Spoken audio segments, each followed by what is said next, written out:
Russia Ukraine war, ये तो सब जानते हैं, जो पिछले 2 सालों से चलती आ रही है। रशियन लोगों को लगता है कि इस वॉर से उनको कुछ नुकसान नहीं है। ये वॉर हमें बिल्कुल भी अफेक्ट नहीं करेगा, हम बच सकते हैं, यही उनका सोच था। लेकिन 7 अगस्त 2024 में कुछ ऐसा हुआ जिससे उनकी सोच और उम्मीद बदल गई, क्योंकि जंग अब रशिया की तरफ बढ़ रही है। इसकी वजह है यूक्रेन का कुर्स्क को इन्वेड करना। 1943 और 44 के दौरान कुर्स्क के बैटल में सोवियत यूनियन का स्ट्रेंथ प्रूव हुआ था, मगर 2024 के इस बैटल से लगता है रशिया कमजोर हो गया है। आखिर यूक्रेन को ये कुर्स्क की लड़ाई लड़नी क्यों थी? उनका मकसद क्या है? यूक्रेन का पूरा प्लान क्या है? इस बैटल में कुछ इंपॉर्टेंट ब्रिजेस तोड़ दिए गए हैं। आइए जानते हैं इस वीडियो में कुछ अपडेट्स इस कुर्स्क की लड़ाई की। यूनिवर्स वी नो में आपका स्वागत है। रशिया में अगस्त 6 के बाद हालात बदल गए हैं। क्या आप जानते हैं असल में क्या हुआ था? यूक्रेन ने अपने ट्रूप्स कुर्स्क में क्यों रोक दिया है? क्या रशिया को इसका बिल्कुल भी अंदाजा नहीं था? यूक्रेन ने बेलग्रेड में रशिया के पास बहुत से ऐसे ट्रूप्स को तैनात कर दिया है जो 1000 से 10,000 ट्रूप्स तक हो सकते हैं, जिसमें रशिया के ही लोग जो रशिया के खिलाफ हो चुके हैं, वो ट्रूप्स, जिनमें कुछ अमेरिकन सोल्जर्स और नाटो सोल्जर्स भी हैं। ये सारे सोल्जर्स कुर्स्क रीजियन में घुस रहे हैं। कुर्स्क में एक न्यूक्लियर प्लांट मौजूद है। कहा जा रहा है कि ये न्यूक्लियर प्लांट उनका टारगेट है। लगता है यूक्रेन एक डर्टी न्यूक्लियर बॉम्ब का इस्तेमाल कर सकता है, लेकिन ये सब इंफॉर्मेशन एक चीज पर बेस्ड है, जो है रशिया की बहुत स्ट्रॉन्ग रेसिस्टेंस। क्या आप जानते हैं असली सच क्या है? यूक्रेन अपनी सोची हुई चीजों को हासिल कर रहा है। जो जंग हम पिछले 2 सालों से देख रहे हैं, उसमें अब अचानक से एक ट्विस्ट आया है। कई देश रशिया के खिलाफ बोलने लगे हैं और अब रशियंस भी जंग का असर महसूस करने लगे हैं। ये सब अगस्त 6 के बाद शुरू होता है। यहाँ कुछ चीजें हुई है। यूक्रेन का कुर्स्क रीजन में घुसना, क्योंकि उस वक्त यहाँ ज्यादा आर्मी बिल्डअप नहीं था। सीधा सिंपल बात करें तो रशिया के सोल्जर्स पोकोव्स्क की तरफ बढ़ रहे थे। पोकोव्स्क के आसपास का एरिया, जब रशिया के सोल्जर्स उस एरिया को कैप्चर करने वाले थे, तब यूक्रेनियन सोल्जर्स रेसिस्ट कर रहे थे। भले ही उन्होंने रेसिस्ट किया, लेकिन जब रशिया ने इस पोकोव्स्क नामक एरिया को घेर लिया, तब यूक्रेनियन सोल्जर्स अपना अम्यूनेशन और खाना जो उनको जरूरी था ले नहीं पाए।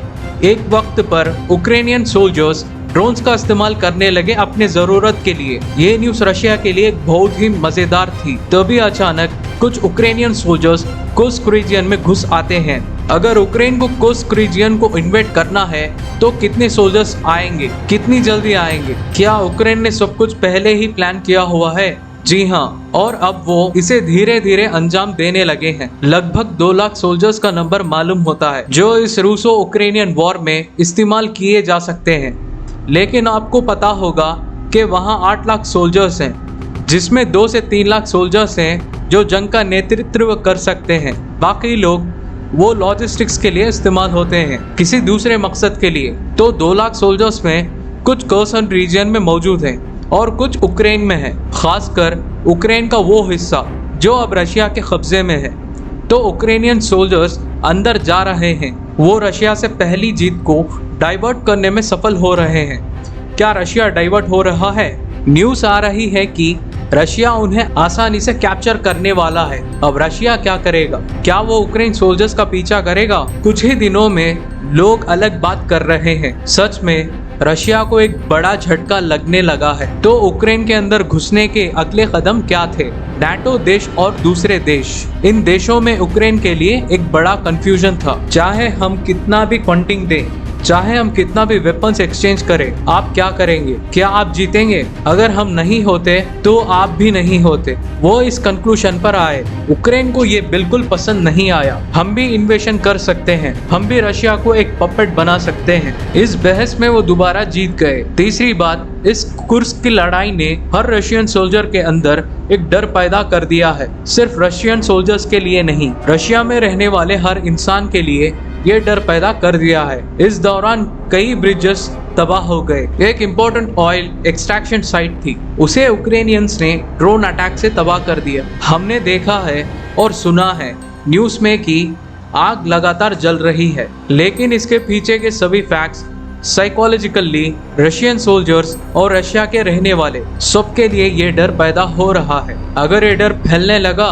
तो रशिया के लिए ये एक बड़ा इश्यू बन सकता है। रशिया में दो तरह के लोग हैं, एक तो जो कम्युनिज्म पर बेस्ड है और दूसरे जो नेशनलिज्म फॉलो करते हैं। इस नेशनलिज्म और कम्युनिज्म के प्रॉब्लम में ये कुर्स्क की लड़ाई से रशिया में गुस्से का माहौल है। पुतिन के लिए अगला प्रॉब्लम ये है, चाहे वो कर्सन रीजन से हो या दूसरे रीजन से, चाहे उन्होंने सोल्जर्स को यूक्रेन भेजा हो या यूक्रेन के इन्वेड किया हुआ रीजन में भेजा हो, रशिया को कोई बड़ी जीत नहीं मिली। ये रशिया के लिए डेफिनेटली सर्वाइवल नहीं है। रशिया इसमें जीतेगा, लेकिन यूक्रेन के लिए ये जीने का स्ट्रगल है।